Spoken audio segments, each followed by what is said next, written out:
오늘 말씀은 요한계시록 개요에 대해서 세 번째 시간 갖도록 하겠습니다.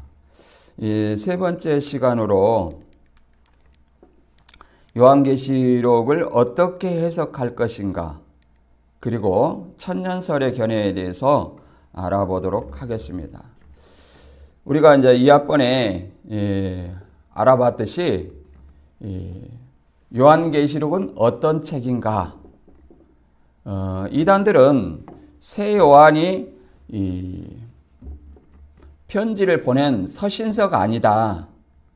왜냐하면 사도 요한이 pat모섬에서 에베소의 담임인 사도 요한에게 편지를 보낼 수 있느냐? 없다. 이런 이유로 서신서가 아니라고 주장을 합니다. 그러나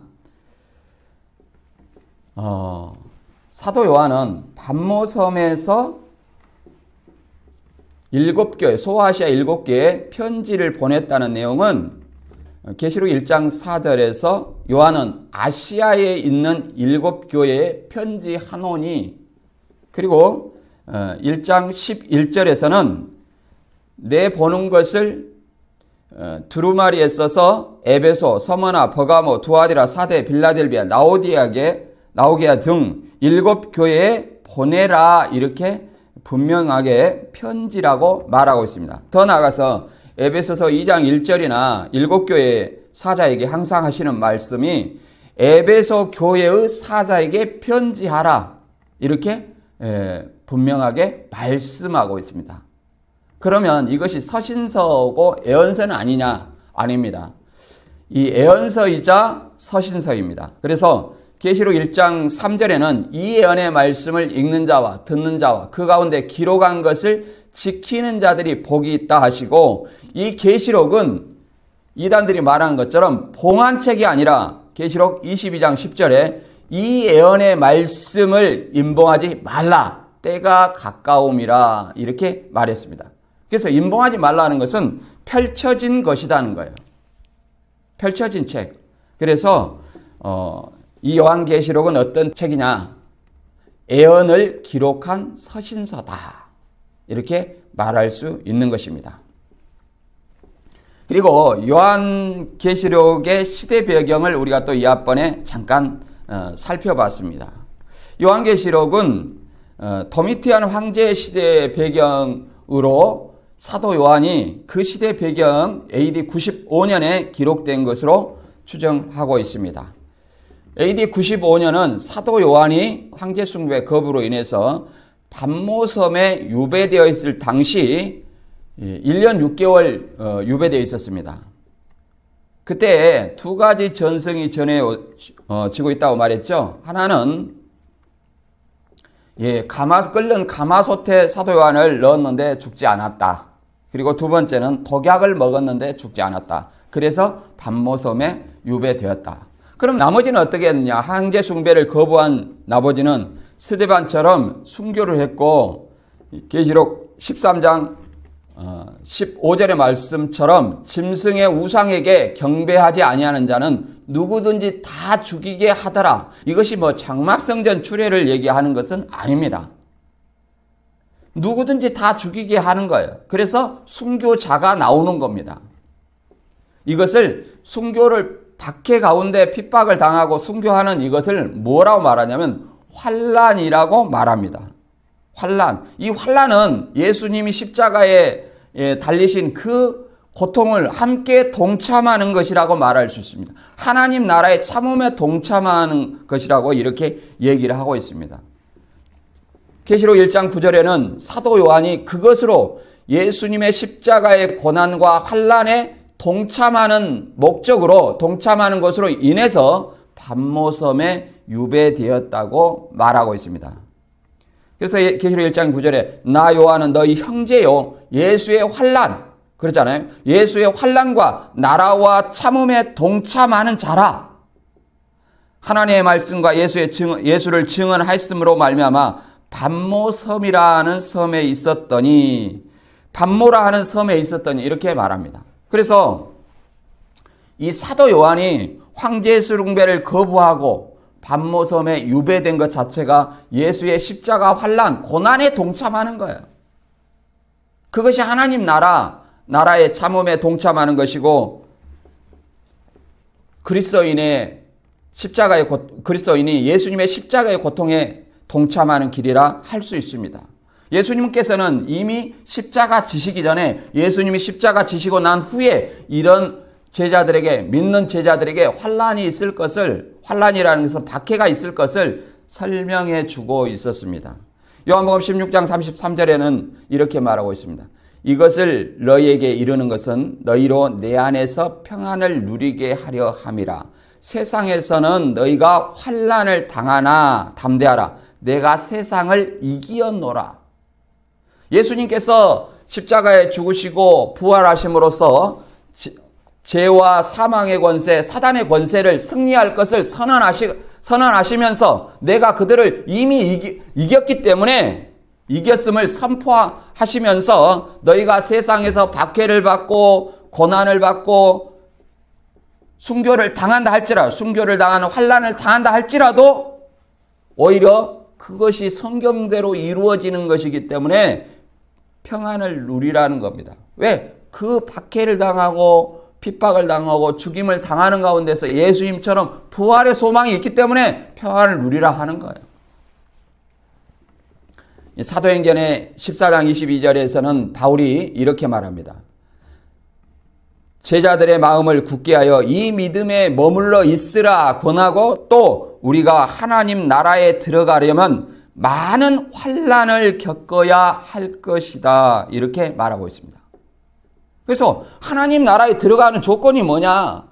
예수 그리스도로 인해서 박해를 받는 거, 핍박을 받는 거, 고난을 받는 거,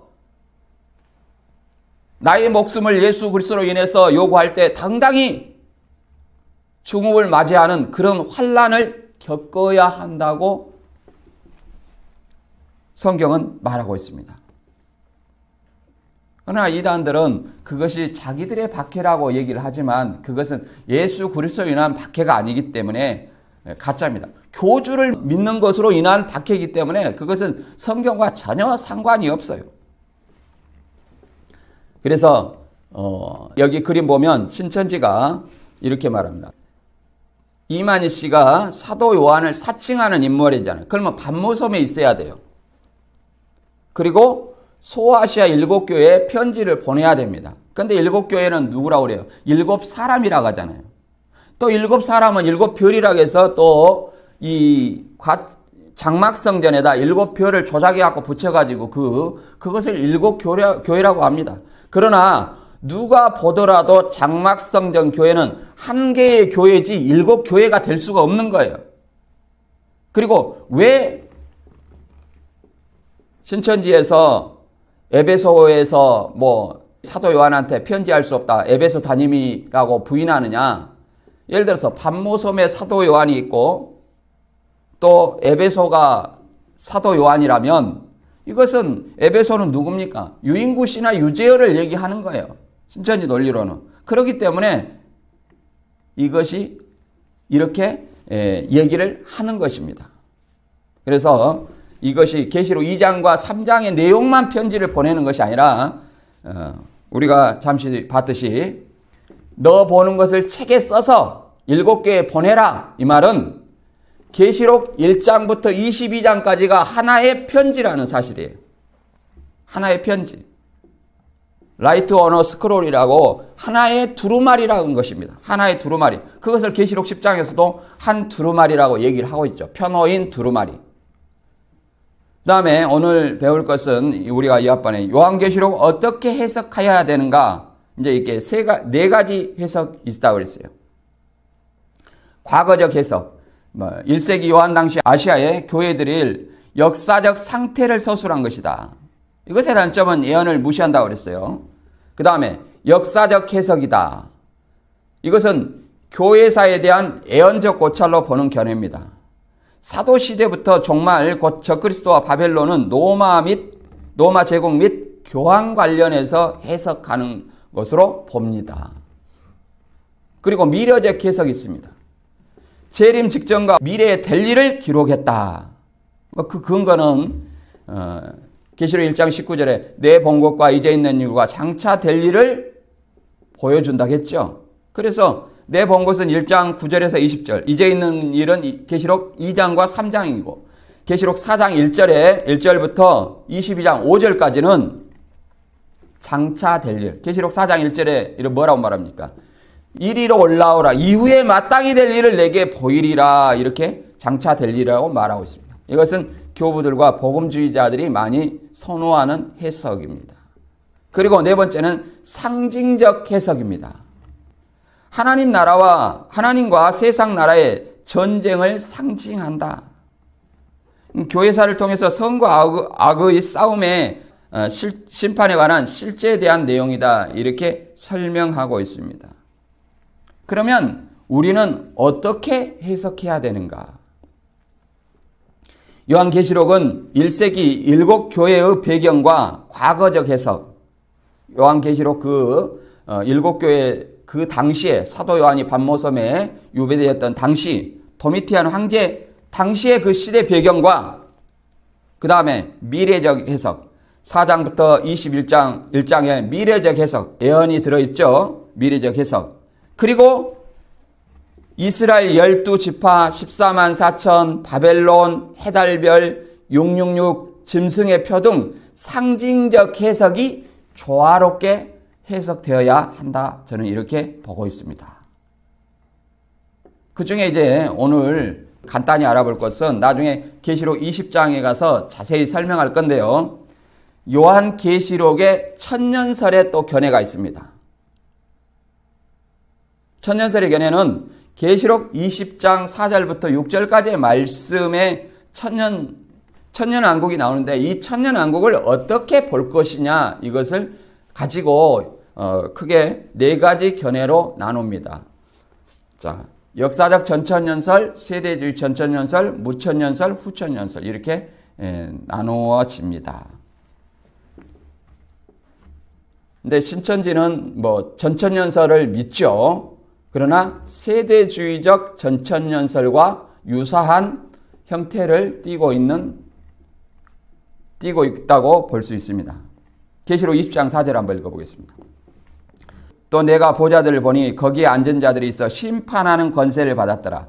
또 내가 보니 예수를 증언함과 하나님의 말씀 때문에 목배임을 당한 자들의 영혼들과 또 짐승과 그의 우상에게 경배하지 아니하고 그들의 이마와 손에 그의 표를 받지도 아니한 자들이 살아서 그리스도와 더불어 천년 동안 왕노릇하니 그 나머지 죽은 자들은 그 천년짜리까지 살지 못하더라. 이는 첫째 부활이라.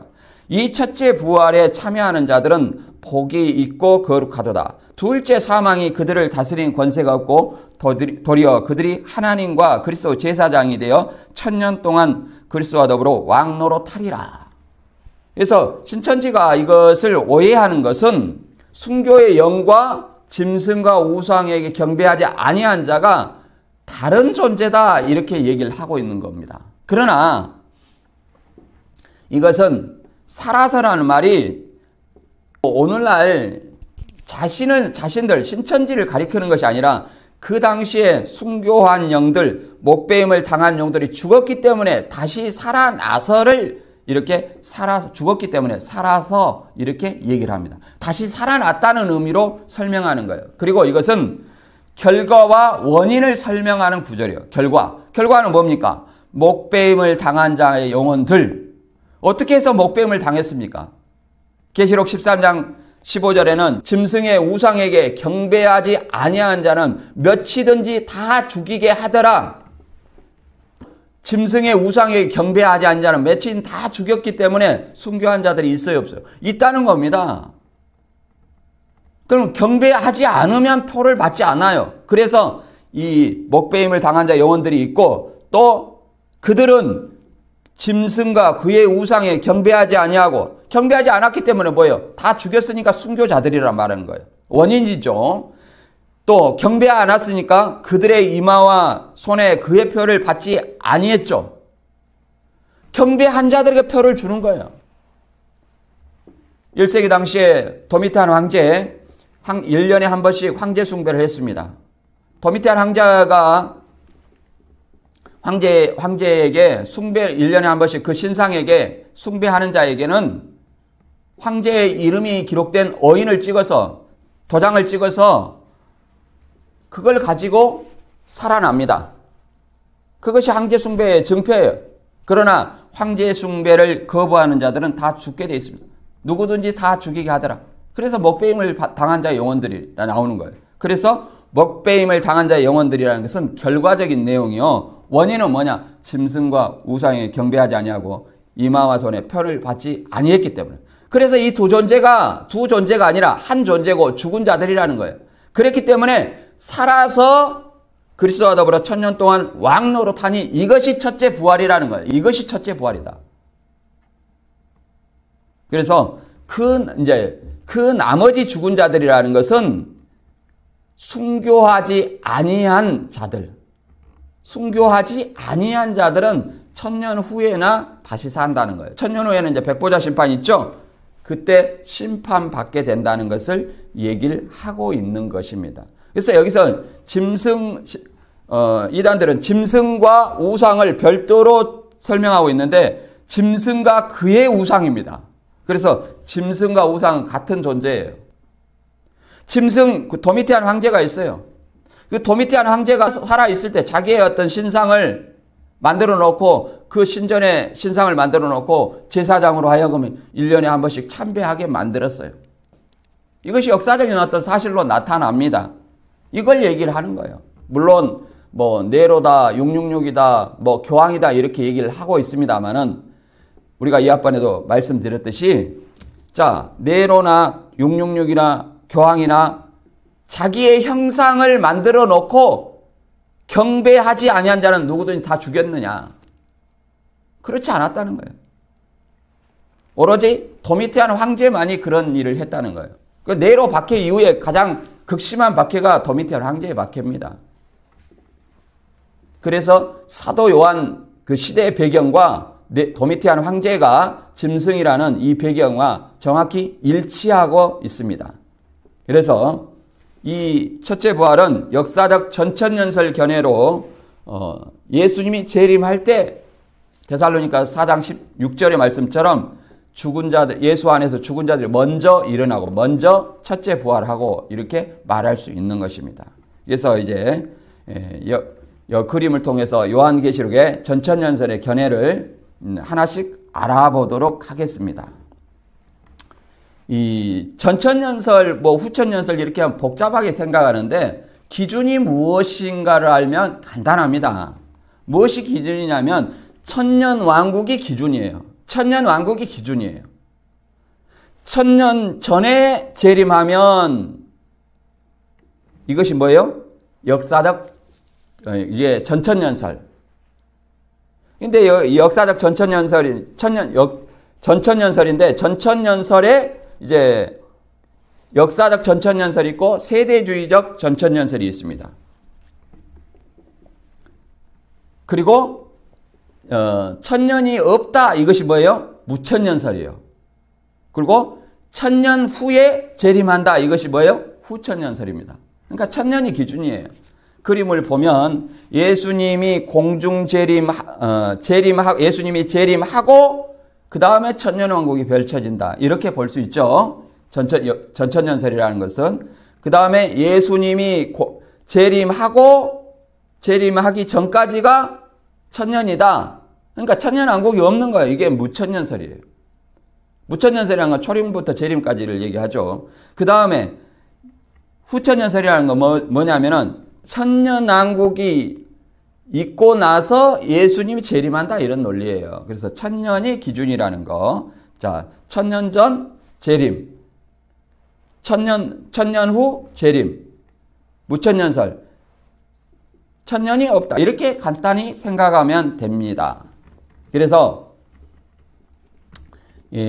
먼저 이 네 가지 견해를 알아보고 이단 신천지의 어떤 견해를 알아보도록 하겠습니다. 물론 신천지는 84년 3월 14일부터 천년왕국이 시작되었죠. 올해가 39년입니까? 이렇게 시작됐죠. 그러나 예수님 재림했지만 배다물망 후에 재림했지만 영생과 영벌, 그 다음에 첫째 부활, 이거 아무것도 일어나지 않죠. 자, 먼저 이 역사적 전천년설에 대해서 잠깐 살펴보도록 하겠습니다. 천년왕국 전에 재림한다는 것이죠. 그리고 주 재림으로 성도의 부활과 휴거, 그리고 적그리스도의 심판, 그리고 천년왕국 끝에 백보자 심판으로 사단의 곡과 마곡의 전쟁이 있습니다. 곡과 마곡의 전쟁 후에 이제 최후의 백보자 심판으로 의인과 악인이 영원한 영벌과 영생에 이른다고, 의인과 악인의 심판이 있다는 것입니다. 이것의 장점은 계시록 19장의 혼인잔치, 계시록 20장의 첫째 부활, 이렇게 천년왕국의 자연스러운 해석이라는, 문맥에 따라서 자연스러운 해석이라는 것이 장점입니다. 그러나 이제 이 단점으로 지적하는 것은 천년 후에 다시 곡과 전쟁, 사단이 놓여서 곡과 마곡을 미혹하는 전쟁이 있어요.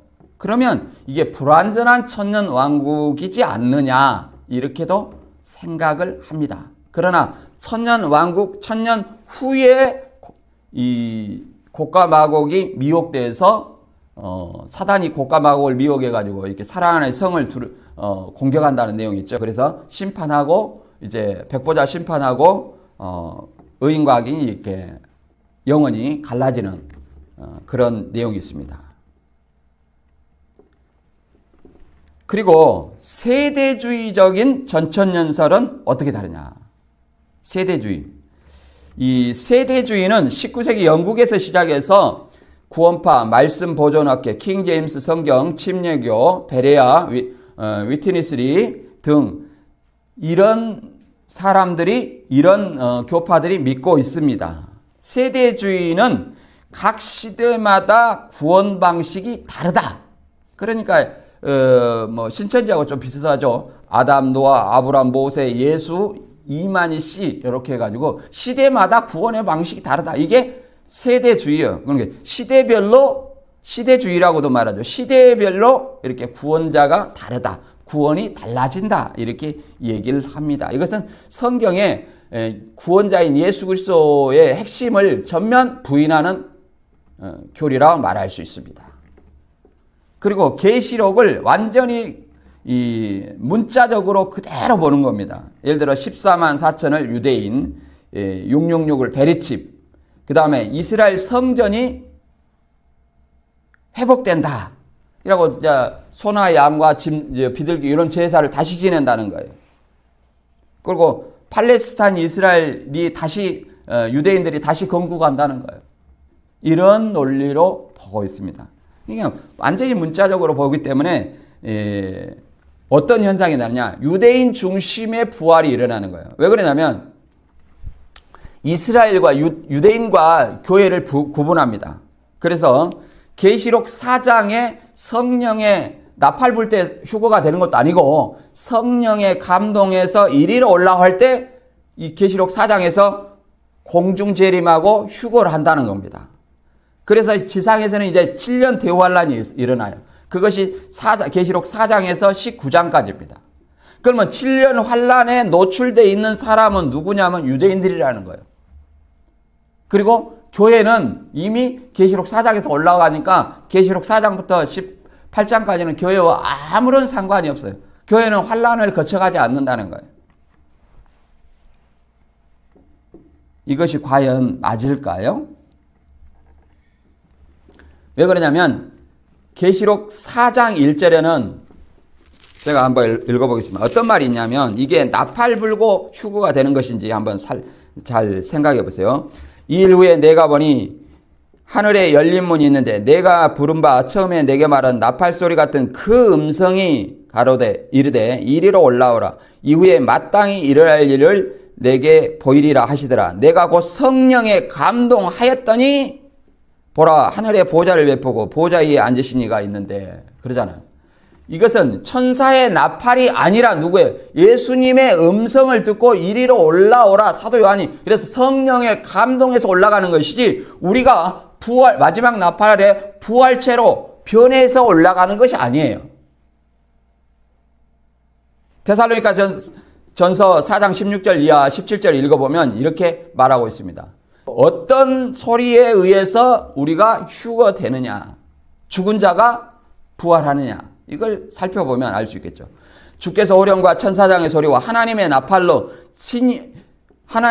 소리로 친히 하늘로부터 강림하시리니 그리스도 안에서 죽은 자들이 먼저 일어나고 그 후에 우리 살아남은 자들도 그들과 함께 구름 속으로 끌어올려 공중에서 주를 영접하게 하시리니 그리하여 우리가 항상 주와 함께 있으리라.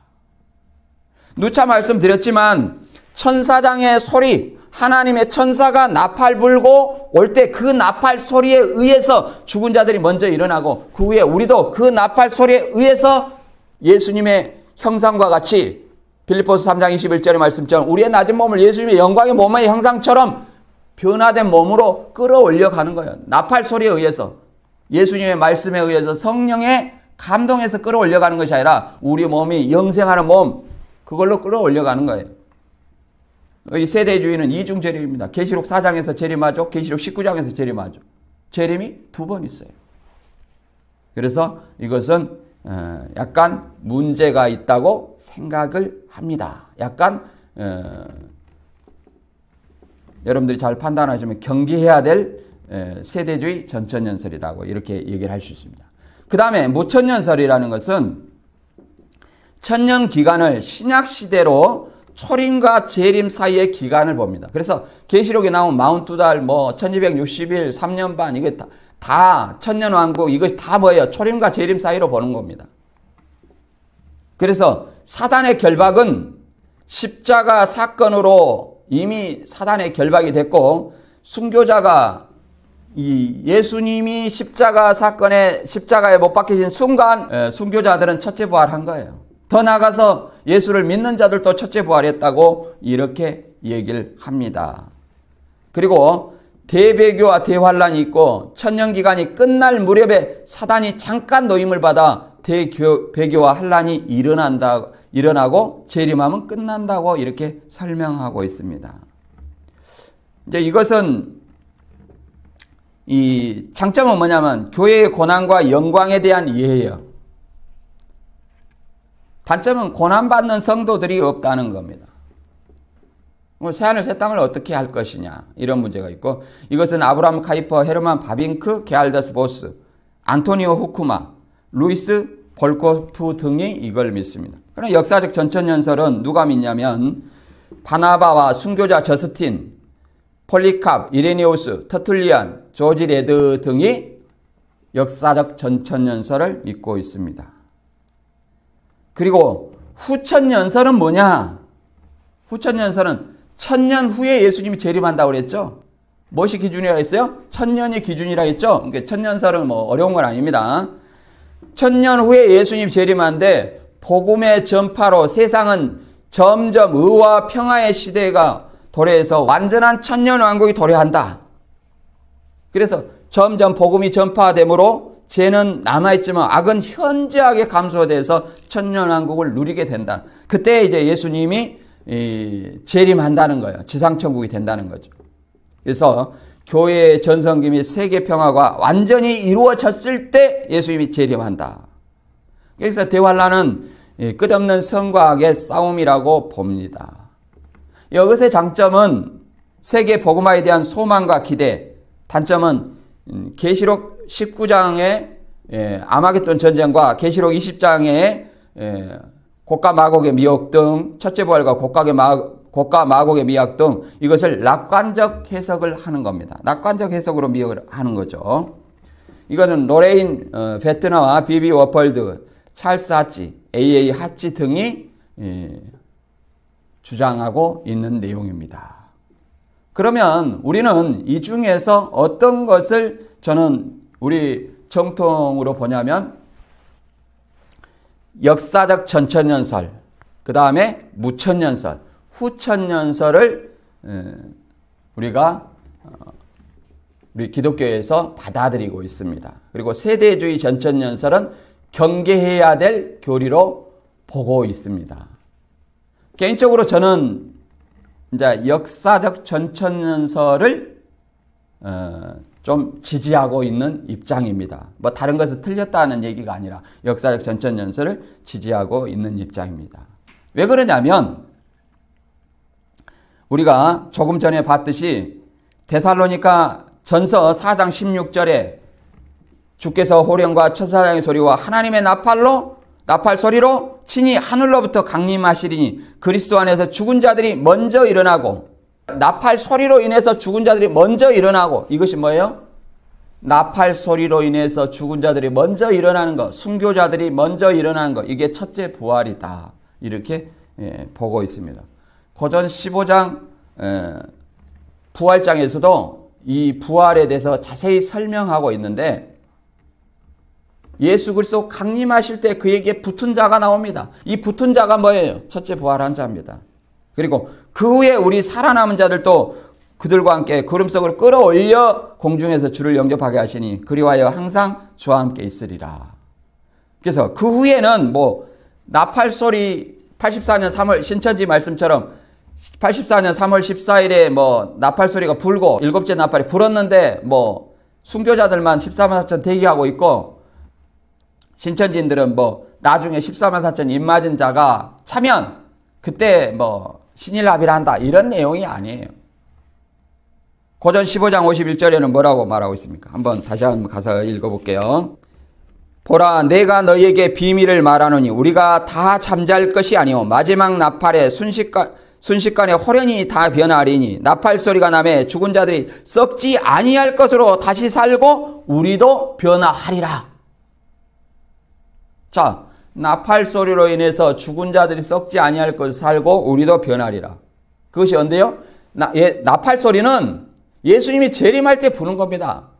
해년마다 일곱째 나팔이 불려지는 것이 아니라 이 나팔 소리는 언제 불려져요? 예수님 재림할 때 불려지는 거예요. 그래서 이 나팔 소리로 인해서 우리가 우리의 낮은 몸을 예수님의 영광의 몸의 형체와 같이 변케 하는 거예요. 예수님 몸의 형체와 같이. 그래서 예수님 몸의 형체와 같이 변케 하면 우리 살아남은 자도 예수님 올 때에 뭐예요? 그 나팔 소리로 인해서 구름 속으로 끌어올려 가는 거예요. 나팔 소리로 인해서 변화되지 않은 몸은 끌어올려 갈 수 없죠. 우리가 빌립보서 3장 21절에 우리의 낮은 몸을 예수님의 영광의 몸의 형상과 같이 변케 하시리라. 이게 우리의 소망하는 겁니다. 그러면 예수님이 어떤 존재였습니까? 누가복음 24장에서는 영으로 제자들에게 나타나서 예수님을 영으로 생각했었습니다. 영을 보는 줄 생각했죠. 그러나 예수님이 나를 만져보고 믿으라 그랬어요. 나를 만져봤어요. 그래도 십자가의 어떤 못 박힌 손과 옆구리의 창자국을 만져봤습니다. 그래도 믿지 못하니까 여기 먹을 것이 있느냐? 그래서 구운 생선 한 토막을 드셨습니다. 그걸 보여주셨어요. 그리고 요한복음 20장에서는 그 예수님의 존재는 열제자와 도마에게 나타나실 때 항상 유대인들을 두려워서 문을 닫고 있었어요. 그런데 문을 닫고 있는 가정에 통과를 했습니다. 문을 닫고 있는데 통화했어요. 그리고 제자들과 40일 동안 대화를 하셨죠. 그리고 40일 후에 이제 승천하시기 전에 120명의 제자들과 직접 대화했습니다. 그 부활하신 몸으로 예수님께서 올라가셨어요. 그 몸으로 다시 오신다는 거예요. 그러면 예수님이 지상에 재림했다면 과연 교주를 통해서 다른 사람한테 메시지를 전해야 되냐? 그건 아니라는 겁니다. 예수님이 지상에서 누구를 대언자를 통해서 제자들한테 대화를 했다면 예수님이 재림해서도 그렇게 해야 되겠죠. 그러나 예수님이 부활하신 몸이 120명과 직접 대화를 했고 성령이 임하면 땅끝까지 복음을 전해라 이렇게 직접 말했기 때문에 예수님이 다시 오셔도 제자들과 믿는 자들과 다시 직접 대화를 해야 된다는 겁니다. 그런데 교주한테 왔다 이런 말은 논리적으로 맞지 않습니다. 만약에 교주한테 왔다면 그런 예수님의 능력을 동등하게 나타내야 되겠죠. 어떤 능력입니까? 자, 벽을 통과하고 바람과 바다도 잠잠하게 하고 죽은 자를 살리고 그 다음에 오병이어의 기적을 일으켜서 장정만 5천 명을 먹이고 다 합하면 한 2만 명 정도 되겠죠. 그런 이적을 행해야 됩니다. 근데 바람이나 피고 감옥이나 2번 갔다 오고 이런 범죄자가 횡령인해서 범죄자가 어떻게 구원자가 될 수 있습니까? 그리고 나팔이 뭐 사람이라고 그러는데 자, 그 나팔이 사람이라고 칩시다. 그러면 하늘에서 천사가 나팔 불고 내려오는데 하늘에서 내려왔습니까? 또 그 나팔이 사람이라면 그 나팔 부는데 왜 죽은 자들이 살고 우리도 변화하는 그 변화하는 모습이 없습니까? 순식간에 호련히? 순식간에 호련이라는 말은 그 말받치가 순식간에 서서히 이렇게 얘기하는 거 아닙니다. 자기도 모르게 서서히 머리카락 자라듯이 손톱 자라듯이 영생하는 몸으로 변하고 있다. 그럼 변하는 실체를 보여야죠. 젊어지는 실체를 보여줘야죠. 그러나 있습니까? 없습니다. 그래서 가짜라는 거죠. 그래서 가짜라는 거예요. 서서히 그 말대로 하더라도 이 호련이라는 것은 사전 찾아보면 자기도 모르게 갑자기예요. 서서히가 아니에요. 자기도 모르게 서서히라 해도 서서히 젊어지는 어떤 피부가 젊어진다는 이런 효과가 나타나는데 그런 징조가 없지 않습니까? 그리고 신천지가 말하는 천년왕국은 어떤 거냐? 자, 80년 9월부터 84년 3월 14일까지 42달 동안 멸망 후에 예수님이 이만희 씨에게 재림해서 천년 기간이 시작되는 거예요. 그때 첫째 부활하고 영생을 했어야죠. 그러나 이제 입맞은 것이 말씀을 계시록을 말씀의 마음에 새긴 것이라고 해가지고 지금은 어떤 논리냐면 처음에는 14만 4천이 차면 순교영이 와서 육체 영생하고 흰무리가 자동으로 몰려온다고 하더니 지금은 어떻게 바뀌었냐? 지금은 흰무리를 전도한다고 합니다. 흰무리는 전도하는 무리가 아니라 셀 수 없는 무리예요. 전도하면 수를 세는 겁니다. 그리고 14만 4천이 실제적인 수라면 계시록 14장 3절에 새 노래는 14만 4천만 배우기 때문에 이만희 씨의 말은 14만 4천만 배워야지 왜 30만 가까이 배웁니까? 이것이 완전히 잘못됐다는 것이죠. 그리고 지금 현재는 뭐 14만 4천이 다 입맞은 사람이 있다. 그런데 누군지는 모른다. 이렇게 얘기를 하는데 그것도 좋다 이 말이에요. 그러면 그 14만 4천이 적어도 영생하는 존재여야 된다는 거예요. 영생하는 존재를 보고 천년 동안 흰무리는 신천지로 몰려가야 됩니다. 그런데 14만 4천 신천지에서 영생하는 존재입니까? 적어도 지파장들은 안 죽어야 되죠. 7 교육장은 안 죽어야 되죠. 그런데 왜 다 죽습니까? 그것이 가짜라는 것이죠. 그래서 오늘 말씀 다시 한번 살펴보면 요한계시록의 견해 어떤 것이 있습니까? 요한계시록은 해석의 견해는 과거적 해석, 역사적 해석, 미래적 해석, 상징적 해석이 있는데 이것이 적절히 조화된 해석이 되어야 계시록의 문맥에 맞게 정확히 해석할 수 있다. 이렇게 보는 겁니다. 그리고 이 요한계시록이 기록된 그 시대 배경 속에서 이해를 해야 된다. 1차적으로. 그러다 해서 그 과거로 끝나는 것이 아니라 애언이라 했기 때문에 미래에 있을 일을 우리가 생각을 해야 된다. 이렇게 말할 수 있죠. 그리고 천년왕국은 다시 한번 말하지만 신천지는 84년부터 천년왕국이 시작됐어요. 그러니까 완전히 엉터리입니다. 뭐 영생과 영벌도 없고 심판과 구원도 없고 뭐 첫째 부활도 없습니다. 이 천년 왕국이 기준이 되는 거예요. 그래서 역사적 전천년설은 천년 전에 예수님이 재림한다. 그러니까 예수님 재림하고 천년 동안 왕 노릇한다. 그리고 이제 이게 세대주의 전천년설은 이게 전천년설, 역사적 전천설 우리가 받아들이지만 세대주의 전설은 시대별로 구원이 다르다는 어떤 의미이기 때문에 이것을 잘못되었다고 얘기를 합니다. 경계해야 될 해석이다. 이렇게 봅니다. 그 다음에 무천년설과 후천년설이 있는데 우리는 이걸 이제 받아들이죠. 이 천년 후에 재림한다. 이것은 이 후천년설입니다. 그래서 복음이 점점 전파되어 가지고 나중에 완전한 죄가 감소되고 완전한 천년 왕국에 생기고 그 다음에 예수님이 재림한다. 이것이 후천년설입니다. 그 다음에 무천년설은 뭐예요? 예수님이 십자가 십자가의 어떤 달리시는 순간부터 재림까지가 천년왕국이라는 거예요. 그래서 순교자들이 이미 하늘에서 첫째 부활했고 또 예수 믿는 사람들은 첫째 부활에 참여하는 자라고 이렇게 믿고 있습니다. 그래서 계시록 사건에서 우리가 예언의 말씀을 읽는 자와 듣는 자와 지키는 자들이 복이 있다는 것은 어떤 거냐? 지켜야 복이 있는 겁니다. 그런데 계시록 말씀 시대 배경에서는 계시록 14장 11절과 12절에 보면 뭐라고 되어 있습니까?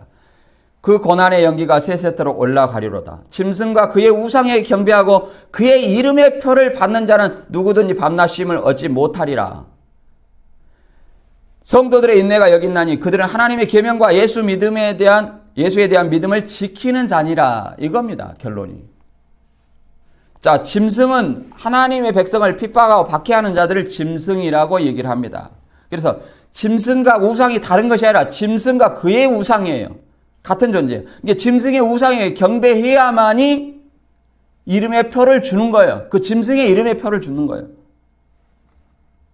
근데 이 표를 받는 자들은 육적인 어떤 목숨은 살아있을지라도 세세초록 불과 유황의 어떤 고난받는 삶을 삽니다. 그래서 12절에 성도들의 인내가 여기 있나니 어디에요? 짐승과 그의 우상. 그들은 하나님의 계명과 예수에 대한 믿음을 지키는 자니라.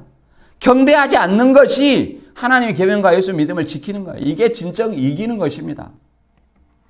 그럼 오늘날의 짐승과 우상은 뭐겠어요? 적그리스도와 거짓 선지자들을 말하고 있습니다. 적그리스도죠. 그래서 우리가 이런 어떤 오늘 사순절이라고 그러는데 예수님의 십자가의 고난, 이 박해 가운데에서 죽었어요. 그래서 우리도 동일한 어떤 그 고난을 두려워하지 않고 달게 받음으로써 내가 십자가의 고난에 동참하는 그런 마음을 받아야 됩니다. 고난이 크면 뭐가 커요? 영광이 크다 이렇게 말합니다.